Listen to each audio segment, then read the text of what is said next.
Sud Radio, 10h midi, Valérie Expert, Média. Bonjour à toutes et à tous, on est ensemble en ce vendredi 13, j'en bafouille, avec vous pour le 10h midi. À 11h, on reviendra sur la grève. Faut-il imposer un service minimum, un service minimum maximum en quelque sorte. Et puis surtout, on va parler des régimes spéciaux, la fin des régimes spéciaux, la fin des privilèges. 0826 300 300. Puis on parlera de Richard Ferrand, on en a déjà parlé hier, mais est-ce que c'est bien normal qu'il reste au perchoir? On attend vos réactions entre 10h et 11h, les livres à 11h moins le quart, le point sur les infos médias. Et puis avant, on a le plaisir, la joie d'être avec Vincent Moscato. Bonjour Vincent, merci d'être avec nous. Demain, C8 va diffuser votre avant-dernier spectacle, puisque vous en avez un nouveau en ce moment qui s'appelait Au Galop. Au Galop, oui. Voilà, un spectacle qui met de bonne humeur. Ouais, je l'espère, oui, bien sûr. C'est un spectacle qui est plein de gaz. On parle un petit peu de politique, mais surtout de sport, de pas mal de choses, quoi. Ouais. De pas mal de choses qui jalonnent ma vie. Et Au Galop, c'était un peu un clin d'œil à... Quand tu fais du one man, que tu fais de la radio, que de temps en temps tu fais un peu de cinéma, tu vois, tu es souvent sur les appuis, tu bouges pas mal, quoi. Quand on est danseur. Ouais, bah voilà. Ça, c'est la cerise sur le gâteau. Danseur professionnel, voilà. On va le regretter. Des années d'entraînement. Des années d'entraînement. Vous avez pris votre retraite. Une classe dingue. Vous avez pris votre retraite de danseur? Ouais, je pense que oui. J'en ai parlé avec Patrick Dupont. Il vous a conseillé. Professionnel, il m'a dit, Vincent, fais pas la danse de trop. Oui, voilà. Ça aurait été de trop.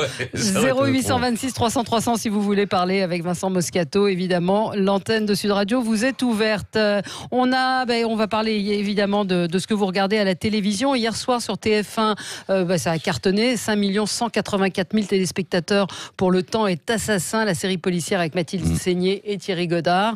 Ça avait déjà très bien marché. C'était au-dessus des 5 millions de téléspectateurs à chaque fois. C'est Rémi Pernelet qui me donne toutes ces précisions. Vous regardez ça? Vous avez regardé cette série? Non, je n'ai pas regardé, mais... Elle avait Le Temps des assassins. Non, c'est pas Le Temps est assassin. Est assassin, oui, d'accord, c'est pas la même chose. C'est vendeur, hein, c'est vendeur. Ça donne envie de regarder sur TF1, ouais. Deuxième position, France 3 avec 2 93 000 téléspectateurs avec le film Sage-Femme avec Catherine Deneuve et Catherine Fro. Troisième score, c'est France 2, 1 820 000 téléspectateurs pour Envoyé spécial. Pas mal. Vous regardez Envoyé spécial? Oui, de temps en temps. C'est passionnant. Parfois. Parfois, oui. J'aime le cinéma. Je préfère regarder les films, tout ça, mais bon, de temps en temps, un bon documentaire. Jackie Chan surtout, ou des films à télé? Non, les deux, j'aime bien. J'aime bien Rambo, mais j'aime bien Retour à Cold Mountain, pour moi, qui est un film extraordinaire. Et les deux, je mélange de temps en temps, c'est bien de... Et Pékin Express, c'est votre truc? C'était hier soir, 1 870 000 téléspectateurs, ça n'a pas super bien marché. C'est bien Pékin Express. Ça va si si tu vis rien dans ta vie, c'est bien. Mais bon, après, sincèrement, quand même, on a tout fait pour vivre quelques trucs. Alors, on a tout fait pour pas regarder Pékin Express. On a Annie en ligne. Annie en ligne avec nous. Bonjour. Oui, bonjour. Vous avez regardé quoi, vous, hier, Annie? Pékin Express. Alors, moi, j'ai regardé Le Temps est assassin. Ah oui. Vous l'avez suivi depuis le début? Vous allez chercher de l'eau au puits, là, non? Oui, Qu'est-ce que vous faites? Oui, on entend comme une poulie, comme un son. C'est la petite Cosette, elle va chercher de l'eau au puits. C'est dur, la province. C'est quoi ce bruit, Annie? Non, je suis désolée, je viens de me garer et effectivement, ma voiture fait beaucoup de bruit. Ah bah oui, il va falloir en changer. Là. C'est un tracteur. Vous nous appelez d'où, Annie? Je vous appelle du sud de Toulouse. Ah, sud de Toulouse. C'est un tracteur. Très bien, c'est un tracteur, dit Vincent Moscato. Un tracteur, effectivement. Ça va. Alors, Annie, Le Temps est assassin, donc vous avez accroché dès les premiers épisodes? Dès la bande-annonce, j'ai accroché vraiment. Puis j'adore Mathilde Seigné. Ouais. Et donc, du coup, je suis la série depuis le début. D'accord, et donc ça vous plaît, vous êtes resté jusqu'au bout, donc c'est très bien. Merci beaucoup, Annie, on vous laisse repartir à votre tracteur. Jocelyne est en ligne avec nous. Bonjour Jocelyne, on vous écoute, vous êtes sur Sud Radio. Oui, bonjour. Vous avez regardé Envoyé spécial hier? Voilà, moi j'ai regardé le documentaire. Ouais, et ça parlait, il y avait un grand sujet sur la Poste. Exactement. Ouais. Et vous avez appris des choses? Oui. Non. Rien de nouveau, mais j'ai pris des chiffres, voilà. D'accord. Ouais. Et vous regardez souvent Envoyé spécial?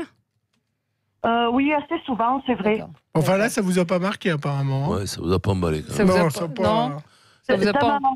disons que ça m'a un petit peu ennuyé. Plutôt dégoûté. Ah oui. Ah oui. Effectivement, bah oui, souvent quand on regarde des documentaires et qu'on apprend des choses. Ouais. Ah bah là, quand ça vaut 20 heures par semaine, c'est ça que vous vouliez dire, non? Ouais. Voilà. Merci beaucoup, merci de nous avoir appelés. Et puis quelle était la limite. Elle voulait balancer, mais elle n'osait pas. On a Eric, rapidement Eric. Eric, vous avez regardé quoi hier? La bête du Gévaudan. Pardon? La bête du Gévaudan. La bête du Gévaudan, le Léo là. D'accord. Le film. Alors, c'était super bien, c'est comme d'habitude ce genre de film.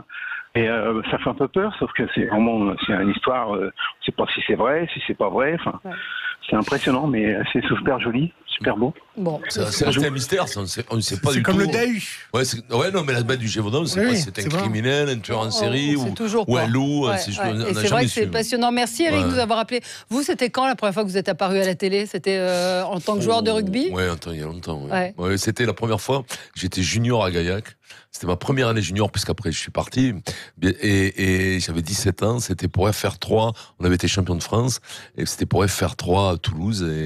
Et voilà, je me rappelle le mec qui avait le présentateur avec une cravate en cuir. Ouais. Tu vois, c'était il y a longtemps, les cravates en cuir, c'était il y a longtemps. Bah, c'était les Gold, quoi. Et Goldman. Et Jacques Goldman. Et Jacques, il suffira des signes. Une émission culte pour vous, une émission qui restera... Il y en a pas mal. Moi, quand j'étais gamin, j'adorais La Roue de la Fortune. Après, il y en a eu plein. Moi, j'aime beaucoup les documentaires historiques. Donc, j'aime surtout les documentaires historiques. Donc, avec le nombre de chaînes, les chaînes histoire et tout ça, je me régale, ce qui n'existait pas autrefois quand j'étais môme. Donc, voilà. Après, les émissions, par elles-mêmes, ouais, bon, des fois ça dépend les invités, ça dépend c'est quand même très inégal. Qui est-ce qui tient la télécommande chez vous? Mon épouse. Oui, bien sûr. On vous croit vachement. Elle est là, elle nous fait des grands signes, c'est pas vrai. C'est pas vrai. Non, mais c'est moi parce que j'ai plus de voilà. Je m'en doutais un petit peu. Et la télé dans la chambre ou pas? La télé dans la chambre? Ouais, la télé dans la chambre. Mais petite télé, bon, pas vraiment. Petite télé, ouais. Voilà. Bon, vous êtes fait pour décorer, quoi, tu vois. C'était ça ou acheter une peinture, donc ça coûte quand même bien moins cher. Et puis c'est plus varié. Et puis c'est plus varié. Il y a une émission inavouable, un truc que vous regardez, que vous n'osez pas trop dire? Non, pas plus que ça, tu vois. Non, parce qu'il n'y en a pas d'ailleurs. Les anges? Les anges de la télé-réalité, ça vous plaît pas? C'est pas possible. Alors des fois, je vais pas vous mentir, de temps en temps, je me fais un quart d'heure pour voir la chute de l'Empire romain, tu vois, la décadence humaine. Alors de temps en temps, je me fais ça avec W9 aussi, un truc. Les Marseillais. Là, c'est énorme. Je pense que c'est extraordinaire. Je pense que si j'avais eu des gosses comme ça, je les aurais noyés à la naissance. je pense, tu vois, je les aurais mis dans une poche en plastique, j'aurais fermé, j'aurais noyé tout ça. Allez, Gilles, on va passer au zapping. Sud Radio, le 10h midi, les médias, l'instant zapping. Alors Vincent et Valérie, voici le zapping du jour, c'est parti. Je vous donne mon sommaire, on va entendre tous les sons et vous pourrez réagir après. Alors au sommaire, Valérie, un scoop de Jean-Michel Maire sur C8, dont touche pas à mon poste, qui a révélé un secret intime de Bernard de la Villardière. Vous allez voir, ça décoiffe. Un moment fort dans le quotidien sur TMC, Yann Barthès recevait le fils de Patrick Buisson. Vous savez, celui qui a enregistré ses conversations avec Nicolas Sarkozy. Eh bien, son fils Georges Buisson, sort un livre où il raconte un père vraiment peu recommandable. Toujours dans le quotidien, hier, un aéropage de personnalités de la République En Marche sont venus au secours du soldat Ferrand qu'il faut sauver. Ils ont évidemment tous le même discours par cœur et ça s'appelle des éléments de langage. Et puis hier, c'était le grand retour sur C8 de Balance ton poste. Karim Zeribi est revenu sur la polémique du racisme blanc. Mais pour commencer, Vincent, je vous propose d'écouter, je ne sais pas si c'est de la bêtise ou de l'incompétence, c'est ce son de Sibeth Ndiaye sur la grève RATP et dire que son métier est d'être communicante. Demain matin, j'utilise ma voiture de fonction comme tous les jours. Donc, je serai de cœur avec tous les franciliens qui galèreront dans les couloirs du métro. Tout le monde n'assume pas le fait de se faire implanter les cheveux. Moi, je le dis parce que je trouve qu'il n'y a pas de tabou, etc. Mais il y a un animateur télé, je peux le dire maintenant parce qu'il y a un peu prescription, c'est Bernard de la Villardière qui s'est fait implanter les cheveux. Mais comme pour se faire implanter les cheveux, il faut se raser la tête, il était très malin, je le sais, parce qu'on était à la même clinique et je l'ai vu sortir au moment où je rentrais. Non. Et voilà, il a profité d'une émission de Zone Interdite, c'est ça ? Enquête exclusive. Enquête exclusive sur les commandos. Et il s'est dit, je vais me mettre dans la peau des commandos, je vais me raser la tête comme eux. Il s'est rasé la tête comme pour les commandos pour pouvoir se faire implanter les cheveux. Pourquoi la raison vous vouliez partir à 6 ans? Parce qu'il frappait ma mère. À 14 ans, je l'ai fui, il est revenu. À 20 ans et à 25 ans, j'ai réussi enfin à partir, mais ça m'a coûté un nez cassé. Est-ce que vous êtes battu? Non, parce que lui m'a battu. Moi, je ne suis pas battu avec lui. Bonjour Sibeth Ndiaye. Bonjour Sébastien Lecornu. Bonjour Gilles Legendre. Bonjour Aurore Berger. Marc Fesneau, bonjour. Bonjour Benjamin Griveaux. Christelle Dubos. Monsieur Alain Touré, bonjour. Bruno Bonnel, député de La République En Marche. Bonjour Jacqueline Gouraud. Il n'y a pas de question aujourd'hui de démission de Charles Ferrand. Il n'est pas question là de démission. Il ne doit pas démissionner. Le parquet de Brest a effectivement classé sans suite. Classé sans suite. Classé sans suite. Il fait bien son travail de président de l'Assemblée. C'est un bon président de l'Assemblée nationale. Irréprochable. Pour vous, il y a un racisme anti-blanc. Mais ça existe, comme je dis, le racisme n'a pas de couleur. Arrêtons cette compétition. C'est comme la mémoire. La Shoah, c'est plus important que l'esclavage. L'esclavage, c'est plus important que... Mais attendez, arrêtez. La mémoire, il faut la prendre dans sa totalité. L'esclavage, c'est un drame. C'est indigne de l'homme. La colonisation, pareil. La Shoah, idem. Je veux dire, il faut arrêter que chacun va défendre sa communauté, son petit fonds de commerce. Mais moi, j'en ai marre de ça. Voilà. Le son qui vous a fait le plus réagir, c'est lequel? C'est Karim Zeribi, parce que c'est quand même assez fort ce qu'il dit, quoi. Ouais. Tu vois, il n'y a pas de compétition entre les drames humains. Voilà, après, voilà. Oui, c'est la colonisation, tout ça. Mais après, nous, on ne doit pas porter la colonisation toute notre vie. Mais le racisme, il a raison de le dire.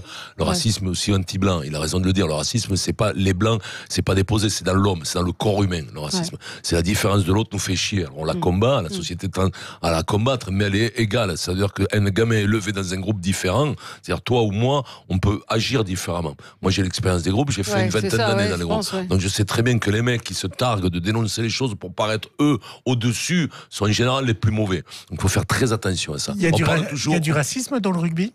Partout, comme dans il le football. Il y en a. Vous avez vu à la radio, dans le showbiz, au cinéma, partout il y a du racisme. Des corporations, c'est quoi? C'est de vivre en communauté, ne pas vivre en démocratie, ne pas vivre en république. C'est pas faire un pays, c'est de vivre en communauté. Après, si vous voulez qu'on dise toujours les choses qui font du bien, parce que par l'acheter, tu vois, c'est comme les mecs qui vont le parti animalier, les vrais combats, c'est pas le parti animalier. Je m'excuse, mais seulement ça te permet de t'échapper pour éviter les choses importantes à dire. Tu comprends? Et oui, c'est facile de dire, faut pas tuer les veaux avec un couteau à boucherie. Qu'est-ce qu'on s'en branle? Ok, ça leur fait mal, mais ça fait 1 milliard d'années que ça existe. Tu manges de la viande, tu n'en manges pas, on s'en cague. Ce que je veux te dire, c'est que c'est pas le vrai débat. Le vrai débat, il est pas là. C'est comment on va vivre dans 20 ans ensemble. Voilà. Mais ça, c'est plus dur. Parce que ça, faut des fois pas plaire aux gens. Et dire, tout va bien, tout ça, ça marche pas, ça marche plus. Sibeth Ndiaye, vous avez entendu Sibeth Ndiaye, la phrase. Non, mais là, j'ai ma voiture de fonction. Depuis Sarko, le président, c'était niveau représentant chez Sopiquet ou chez Ricard. Donc, à partir de là, on comprend bien que les autres, les sous-fifres dessous, c'est pas des lumières. Donc, des conneries comme ça, faut même pas les reprendre. On a honte pour eux, donc voilà. Et encore. Heureusement qu'on a Macron, parce que c'était le meilleur des 20 dernières années, je te le dis. Et Bernard de la Villardière, donc cette révélation dans l'émission. Vous regardez Cyril Hanouna, vous regardez ses émissions? Oui, bon. Ça, c'est léger. Vous avez jamais pensé à faire des implants ou mettre une perruque? C'est-à-dire, il y a trop de surface à implanter. Ça coûterait trop cher. Ça coûterait trop cher. Ouais, et puis voilà, et puis bon, moi je... Vous avez jamais pensé à une perruque? Non, je vois pas, non. Je pose des questions. Non. Mais le fait de balancer comme ça sur quelqu'un, c'est les émissions d'aujourd'hui. C'est catastrophique. C'est à qui mieux. C'est à qui mieux. C'est bon, voilà, il s'est fait plaisir. Il doit pas supporter la Villardière. Il lui a balancé un coup de. Oui, c'est vrai qu'il y a un petit. C'est vrai qu'à C8, il y a un petit différent. Si t'aimes bien le mec, tu dis pas ça sur lui. Surtout que le mec se cache d'implanter sur lui pour faire le mec encore joli. C'est comme les mecs qui se filent les dents blanches. Les mecs, ils ont 62 ans. Ils ont les dents blanches, mais comme un nouveau-né. Je dis, mets un peu de couleur, mets un peu de marron dessus.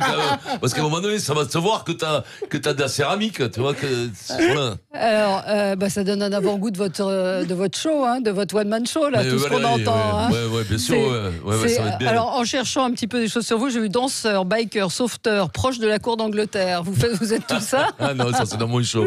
Voilà. Ça c'est mon nouveau show. C'est complètement Jojo. C'est pas celui. C'est pas celui qu'on va voir demain. C'est Au Galop sur C8 à 21h. Il est chouette. Regardez-le parce qu'il est super. Ça donne la pêche. Franchement, c'est la pêche. C'est plein de conneries. Je fais pas que je fais très peu de politique parce que moi, ce qui est important, c'est que j'avais la légitimité de parler de sport. Ouais. J'avais la vraie légitimité, juste chance. Ouais. Alors, il n'y a pas besoin d'aller sur la Lune pour parler de la Lune. Ce serait trop restrictif. Autrement, il y aurait Armstrong qui en parlerait. Tu vois, et comment ça vous a pris de faire un one-man show? Moi, quand j'ai commencé, j'ai joué à Bordeaux, à Bègle-Bordeaux. J'étais champion de France avec Bègle. J'étais international à l'époque. Et il y a le réalisateur De Broca qui m'avait appelé pour faire il voulait me voir, il m'avait vu en interview, tout ça. Et De Broca m'appelle pour que je fasse un casting pour son film. C'était avec Patrick Chenet. Ouais. C'était il y a 25 ans de ça. Et ça a été ma première fois que j'ai fait du cinéma. Je suis monté à Paris, j'ai joué au Stade Français. J'étais capitaine au Stade Français pendant 4 ans. Et j'ai joué au Théâtre Galabru en même temps. Le soir, j'ai commencé des petites pièces à 2 balles. Des fois, on était plus nombreux sur la scène que d'entrée payante. Ça arrive à tous les artistes. Et puis, petit à petit, j'ai rencontré ma femme, mon épouse.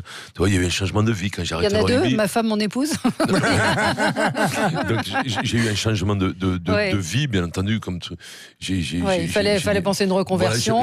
Mais vous auriez pu rester. Une reconversion même dans mon couple, dans mon ancien couple. J'ai fait balle neuve. J'ai pris Christelle. Et donc, on travaillait ensemble. Elle m'a beaucoup apporté. Et là, j'ai commencé à faire du one man il y a plus de 10 ans de ça. Voilà. Ouais. Avec Avignon, en allant tracter, en représentant. C'est dur quand t'as de l'ego d'un sportif, que t'as joué quand même un peu à haut niveau. Oui, de se retrouver devant une salle, de tout repartir. Tu repars à zéro, tu rattaques avec des salles de 20, tu vois. Mais un bon gaillard comme vous, c'est la femme qui dirige. Ouais. Christelle, elle dirige tout. Hein. Des fois, je la frappe, mais là, en ce moment, on peut plus beaucoup. Oh là là, non, faut pas dire ça, faut pas dire ça. Oh là là là là là là. Ça va buzzer. Alors là, attention, là, c'est oh là là là là. Mais là, avec les règles de maintenant, on peut plus. Alors j'arrête. Mais ça, vous réagissez comment à ça? Vous faites gaffe ou pas? Est-ce que vous dites, voyez ce qui arrive à Jean-Marie Bigard, qui raconte ses blagues depuis 20 ans? C'est les gens qui récupèrent des choses malsaines. Je veux dire, il y a quand même plein de mecs qui sont corrects. Je me souviens pas, moi, avoir mis un coup de poing à une nana, tu vois, il y a quand même plein mais de vous mecs faites gaffe ou pas dans vos textes? Vous y réfléchissez au politiquement correct ou pas du tout? Alors je m'en cague complètement. Et c'est vous qui écrivez vos textes? Oui, avec Fred Pouillet et ma femme, et mon épouse. Elle est toujours là, hein, Christelle. Elle est là dans un coin, là, elle surveille. Non, mais nous on vient ensemble tous les jours, on travaille ensemble. Et ça passe plutôt pas mal. Tu vois. Alors on se cire de temps en temps, on se fait un bon coup de saxo. Hein, tu vois, on divorce à peu près tous les 15 jours. Mais bon, ça dure une heure. Ça tient malgré tout. Bon an. Et là, vous êtes. Donc on va vous voir demain sur C8. Il faut vraiment voir votre spectacle Moscato au Galop. Il y a celui que vous êtes en train de jouer. Vous êtes en tournée à Toulouse, là, samedi. Samedi, je suis à 17h à Toulouse, au Casino Barrière. Ah, bah super. Et à 17h et à 21h. Je joue 2 fois dans la journée. Ça fait 2 mois que j'ai pas joué, donc j'ai un peu le trac, je répète tous les jours. Vous êtes en terrain ami à Toulouse. Voilà. Ça va. Nos auditeurs de Toulouse, allez voir Vincent Moscato qui sera. Perpignan la semaine prochaine. Ah bah voilà, pas mal le dire. On rattaque par du tranquille. Et danser avec les stars, non, c'est fini. Non, là ça va. Ça va, vous avez donné. Ouais, j'ai eu problème d'entrechat, de tout ça. Non. Mais c'était plus dur qu'un match de rugby? C'est-à-dire oui, parce que c'est pas le même exercice. C'est pas le même exercice. Ouais. Alors maintenant, il vaut mieux faire de la danse à mon âge que du rugby. Je te rassure. Mais bon, quand t'as compris, je suis souple comme un coton-tige, donc c'est pas très. Ouais. C'est dur pour moi. C'était une belle expérience, c'était super. Et vraiment merci. Mais quand j'y étais, je m'entraînais 3 heures par jour tous les matins. Ça devenait pénible. Enfin. J'adore Moscato. Bonjour à Vincent, une belle reconversion. Bref, nos auditeurs vous aiment, les auditeurs de Sud Radio. Merci Vincent Moscato d'avoir été avec nous. Donc le spectacle sur C8 demain soir à 21h, Moscato au Galop. Alors j'ai vu, ça c'est votre prochain spectacle, celui que vous êtes en train de jouer. Vous vous engagez à être stimulant cardiaque, réduire les tensions, faciliter l'oxygénation, agir contre le stress, muscler les abdos, lifter le visage. Voilà. C'est pas mal. C'est pas mal. Bon, ça va. Je voudrais vous voir. Comme synopsis, pour vendre un peu de trucs. C'est pas mal. Merci Vincent Moscato d'être passé par Sud Radio. On joue avec Bellambra. Appelez-nous 0826 300 300. Nous vous offrons des vacances. 4 jours, c'est une semaine en demi-pension pour 4 personnes dans l'un des 50 clubs Bellambra. 0826 300 300. Appelez-nous. Votre numéro de téléphone, votre appel sera tiré au sort. À tout de suite.